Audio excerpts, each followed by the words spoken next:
I'm going to be speaking in English for this first presentation, and therefore I would like to know if you understand enough to not require an interpreter. We have an interpreter here. Could you put your hands up if you do not understand enough English for my presentation? I will go ahead and speak in English then. Thank you.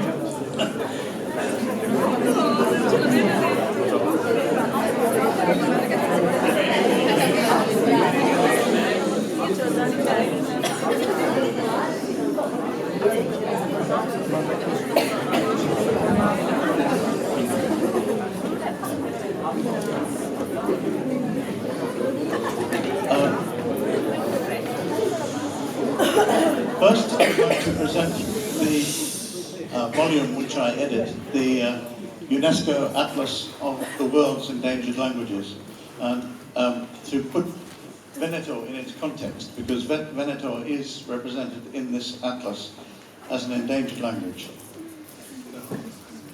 Yeah. So there have been 3 editions in print so far of this book. The first edition in 1996, which came out in English, French and Spanish. The second edition in English only in 2001, with an expanded number of languages and slightly more maps. And then the third edition, which is the first one that I edited, was greatly expanded with 2,500 languages and 154 pages. So that is the current print edition. But in addition, we have an online version as well, which I'll speak a little bit more about shortly. This is the history of the genesis of the atlas. In 1992, the Endangered Languages program began at UNESCO, and the International Clearinghouse of Linguists held a congress which encouraged the mapping of the world's endangered languages. Then the Red Book came out in 1994 in conjunction with the Rio Conference on Diversity in Flora and Fauna. Then the first edition of the Atlas, which I mentioned, then the second. Then a group of experts was created on endangered languages in 2003. And then the concept of language vitality was evolved in 2003, at the same time as UNESCO had its Convention on Intangible Heritage, the patrimony of the world which cannot be seen or touched. Right? And then in 2005 there was the Convention on Diversity of Cultural Expressions, and then the UN resolution on multilingualism in 2008, and then the Atlas volume in which I am involved. So you see how it developed within the UNESCO. This is what we mean by language vitality, and it's an important central concept in discussing where Veneto stands in the world today. First, these are the factors that are calculated together to decide how vital and viable a language is. The absolute number of speakers, the passing on of the language to the next generation, members of the community, their attitudes towards their language, shifts in the domains of language use, the areas of life where you use the language, the government's attitude and policies, the central government or the regional government, the type of documentation, what kind of documents on the language and in the language have been collected, and the involvement of the language in new domains and in new media, such as social media, and the availability of materials, of course, for education and literacy, very important. And lastly, the proportion of speakers within the whole population of the country or the region. So, this is how languages are marked in the Atlas in terms of whether they're safe, spoken by all generations, unsafe, where most children speak the language, but it may be restricted to certain domains, perhaps you might like to think of Veneta as being somewhere in that position. Definitely endangered, where children are no longer learning the language as a mother tongue. Severely endangered, where a language is spoken by only the grandparents' generation. Critically endangered when nobody younger than grandparents are fluently speaking the language. And extinct, nobody left to speak it. This is the proportion in the world of endangered languages as we see them. So, the green area is not currently concerned in the atlas. I'll go on to speak about how the atlas will develop in a minute. The vulnerable languages are the ones marked in a pale grey, 10%. Then we have definitely endangered, severely endangered, critically endangered, and a little proportion which are extinct in the lifetime of UNESCO since 1950. This is what this is the new development of the atlas since 2010, where users and interested people can comment on the atlas, send their comments to UNESCO online.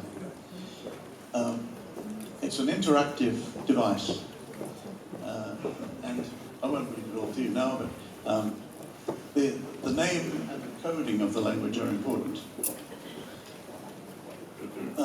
Here is an example, well, here's the map of Europe, how the languages are actually represented.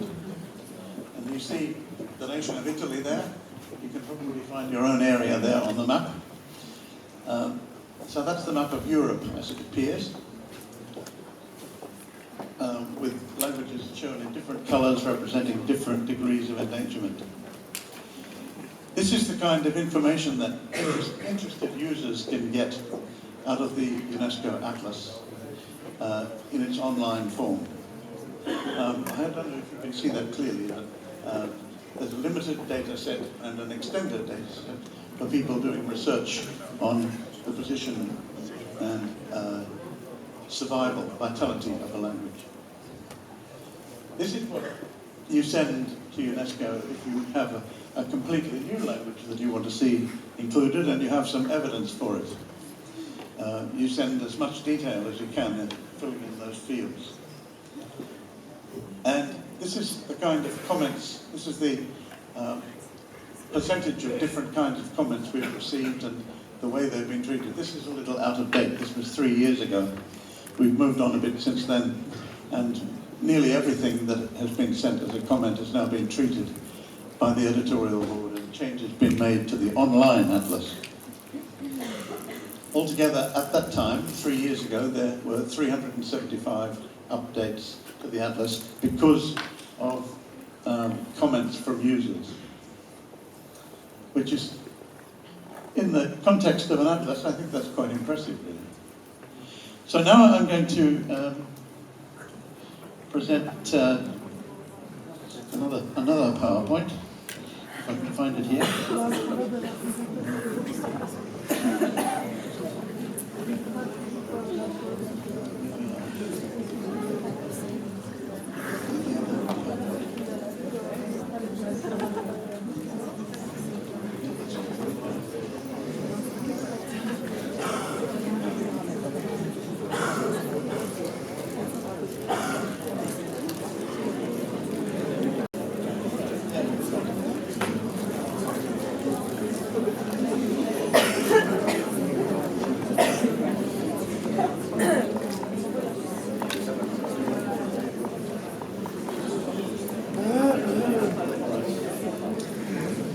So, I'm going to be talking to you now about the atlas as it develops into just a UNESCO Atlas of Languages. That is the next stage in the evolution of the atlas, where all languages in the world are included.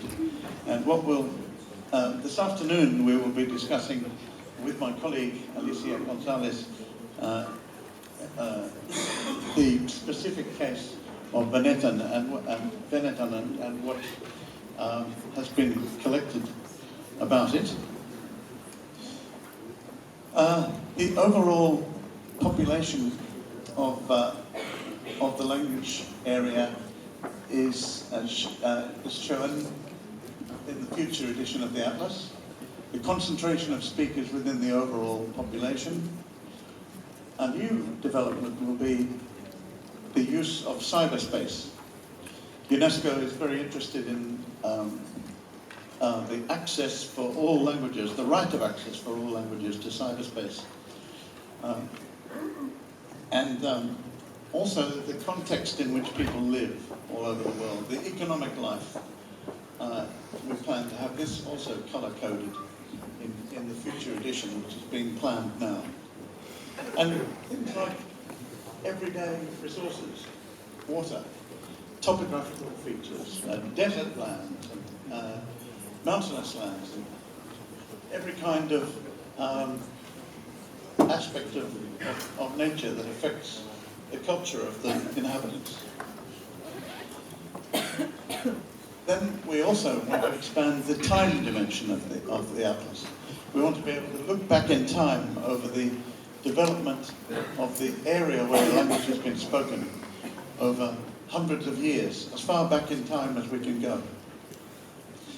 We also want to use a new system of coding sign languages for the deaf. After this meeting, I'm going to Paris to UNESCO headquarters to discuss the details of the inclusion of sign languages, some of which don't even have names yet. But there are many endangered sign languages in the world for various reasons, languages for the deaf, which are gradually falling out of use. But eventually we'll be including all kinds of sign languages in it. We're also interested in expanding the range of scripts included in the atlas. Every written form that a language has, every orthography will be included. The many alphabets and writing systems that are available for languages in the world will be coded and written down in a form that's readily available for the use of the future atlas of languages. Now, I mentioned earlier vitality, endangerment and vitality, the ability of a language to survive. These are the factors that are involved in the survival of a language. Some of them I mentioned already on that previous display. But look at this is a little bit more detailed. The multilingualism of the speakers, the geographical distribution, the population density, the proportion of people who speak a language within the total population, the competence of the speakers, how well educated they are in the language, how standardized it is, the attitude of the speakers, whether they have a positive attitude to their own language, whether they feel it's inferior or superior to, or equal to maybe larger and more powerful languages around them.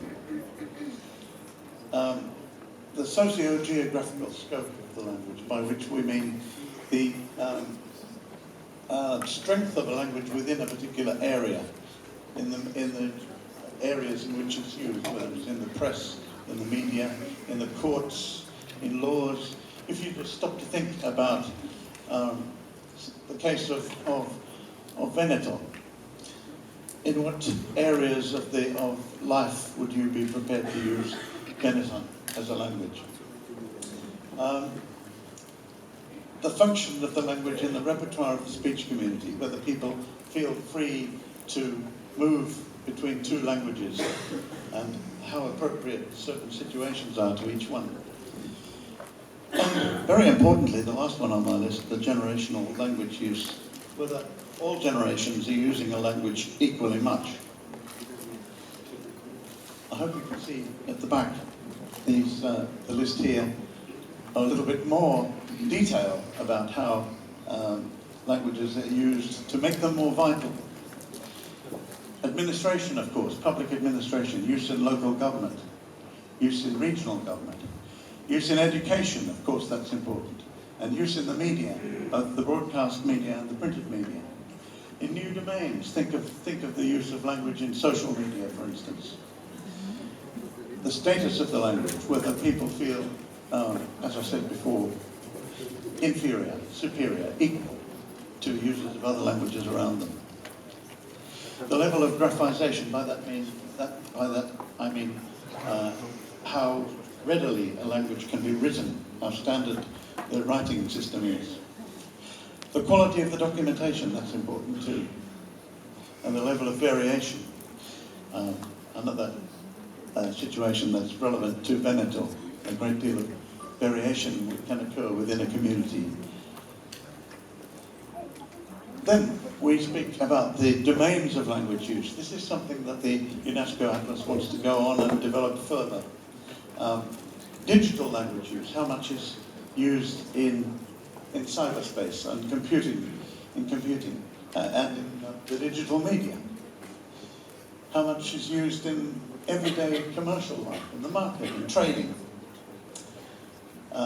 Use in formal domains.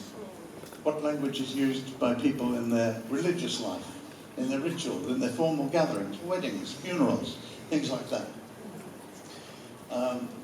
The encoding of the language in script, the availability of digital language resources, and the amount of internet content is also important.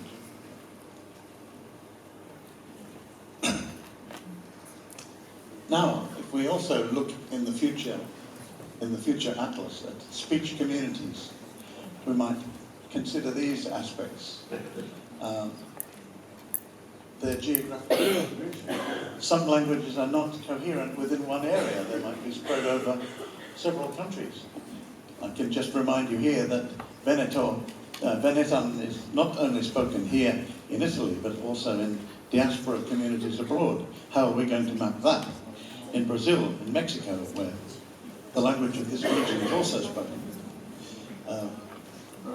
The intergenerational language use, the language being passed on from one generation to another. The ability of the education system to cater for the language, to teach it, to examine it. The occupational structure, what ways of life encourage the use of the native language, and what languages, what ways of life require a more national language or regional language. The proportion of literate speakers, the ones who not only speak a language but write it regularly. The proportion of digital users, those who feel easy about using the language in computing and in electronic communication. And total number of speakers and their multilingualism. Here, this is not very different to the atlas as it is now, but the future atlas will include some extra details like how languages are related to each other, which we have not been doing so far because it's a complicated issue involving hierarchies that take up a lot of space. But we will be doing that in the future. And all these it should be possible to put all of these in a convenient table form so that at a glance, anybody wanting to find out about the many different aspects of a language will be able to see it all in one page on the computer screen. That's all I need to say now, but I'm very happy to welcome any questions from you. Thank you.